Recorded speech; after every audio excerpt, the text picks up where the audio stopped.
If you are just replacing your brake booster, you can unbolt the master cylinder from the brake booster and then push the master cylinder out of the way. A few bolts that mount it to the brake booster in the back, as well as 2 electrical connectors. First, I'm going to remove the bolt to this bracket so I can free that brake line in the back. There are 2 bolts in this area, one that holds the bracket I just mentioned, and the other to keep the master cylinder mounted to the brake booster. So grab your 9/16 wrench and remove the first bolt.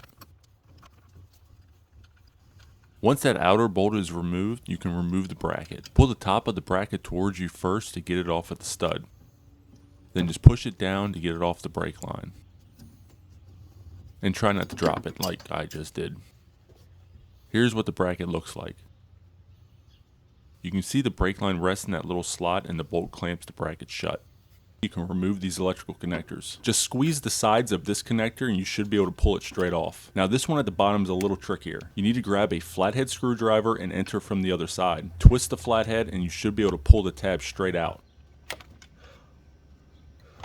In order to prevent you from breaking this plastic clip, let's take a closer look at this connector. See, you put the flathead here, twist, and then pull. This should release the connector and prevent you from breaking that plastic piece. Once that is done, you can start removing the bolts that connect the master cylinder to the brake booster. There are 3 bolts total. We already moved one earlier that held that bracket into place. So now you have 2 left, one on each side. All bolts should be 9/16 in size. If you are having issues removing any of them, I would suggest getting a breaker bar or use a pipe like I am doing right here. Just slide the pipe over the wrench and then loosen the bolt. If the bolt still doesn't budge, get some penetrating fluid and spray it down thoroughly. Once that bolt is removed, you can move on to the other side.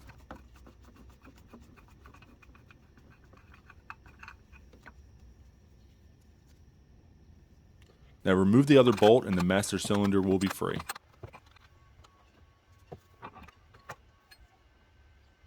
Under the dash on the driver's side, there are 4 bolts that hold the brake booster into place. We will get to that after we disconnect the booster from the brake pedal. Your brake booster connects to your brake pedal right here. So as you can see, there is this yellow self-locking pin at the end. You want to grab a pair of pliers and pull that pin out. This will require a bit of force, so watch your knuckles. Now there are 2 additional parts to the brake switch, also known as a stoplight switch, that you need to make sure you don't lose. The first will be this white washer, which is called a spacer. Push the brake switch all the way to the left and off the brake pedal. The second part you need to keep is this black bushing. These help assist the brake switch in sending a signal to the ABS control module immediately without any delay, so it's pretty important to keep these 2 parts. In the event you need to slam on your brakes, the last thing you want is a delay. Now let's get those bolts removed. You will need a 14mm deep socket for these 4 mounting bolts. You may also need a 3-inch extension for the bottom left bolt like I'm using right here. The other 3 I was able to remove without the extension. I would also suggest you get a tool like this Ryobi, or Ryobi, as apparently that's the correct pronunciation. Electric ratchets like this one make the job a lot easier, especially in these tight to reach areas. However, you can still access these bolts with a regular socket wrench if that's all you have.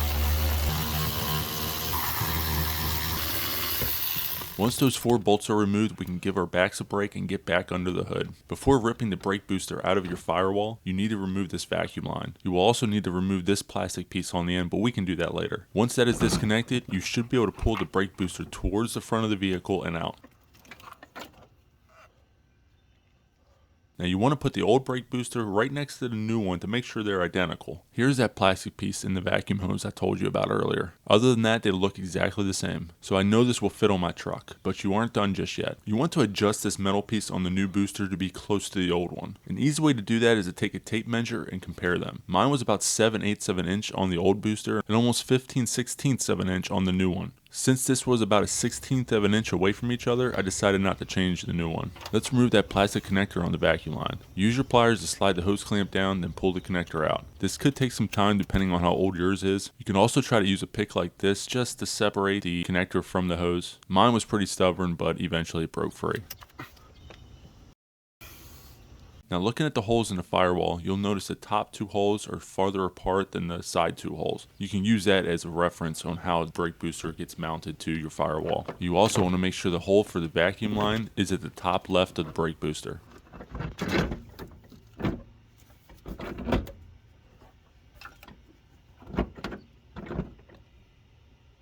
Now go ahead and remove that red cap and put the vacuum line on. Push the line onto the connector and then slide the hose clamp into place.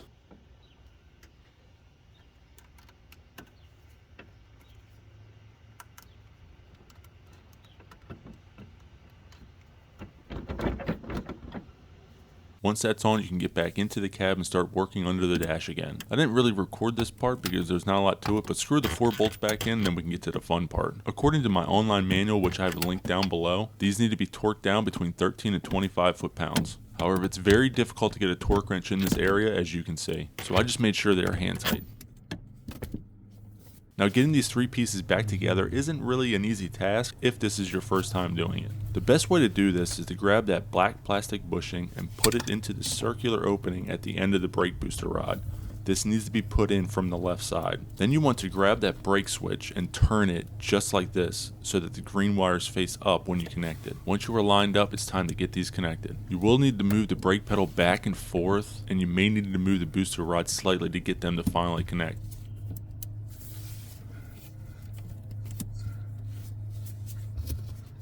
Once you get it to pop in, it's time to get that white O-ring installed. You can push on the brake switch to the right to give yourself more room if needed. Just slide the O-ring on the end and then push your yellow pin back into place.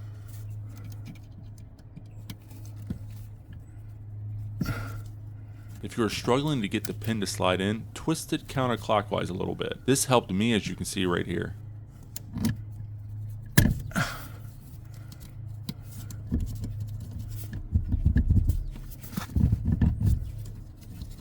Now you are done under the dash. Let's get back under the hood and finish. Let's tighten down those mounting bolts. As you can see, the space is pretty tight. I couldn't use a shallow socket because the stud the bolt mounts to is way too long, so I felt like I had to use a deep socket. However, I completely forgot I have this set of ratcheting wrenches. It has all the commonly used sizes and comes with a nice carrying case. That's what I should have used. Instead, I struggled to get this bolt on and risked stripping the nut. Luckily, the bolt went on and I avoided stripping it somehow.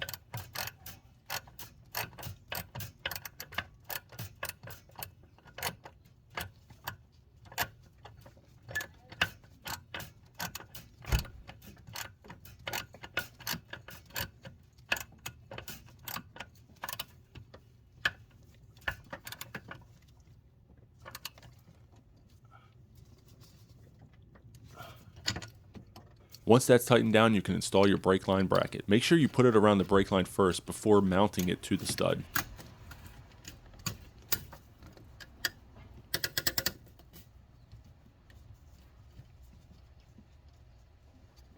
Now you can grab the other bolt and screw it on.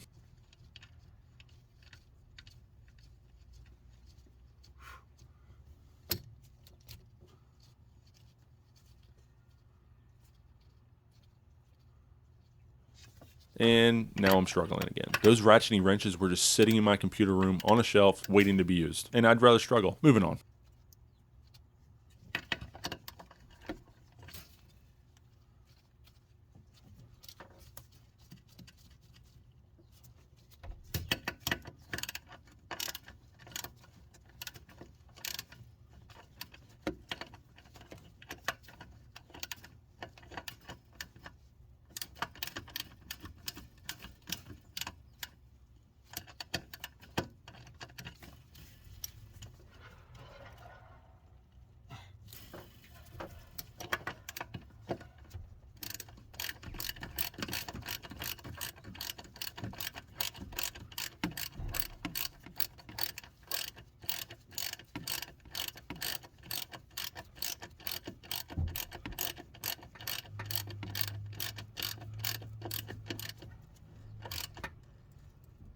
Once that bolt is tight, check the orientation of the bracket. I did not like the way mine had turned clockwise. I felt it turned too much and may ruin the brake line at some point in the future. So I loosened the bolt again, and this time I tried to push the bracket back a little, so when the bolt started to tighten, it should bring the bracket forward a tad, just like that. See, the bracket is closer to being straight up and down as opposed to being too far towards the camera. These mounting bolts should be torqued down to 18 to 25 foot-pounds of torque.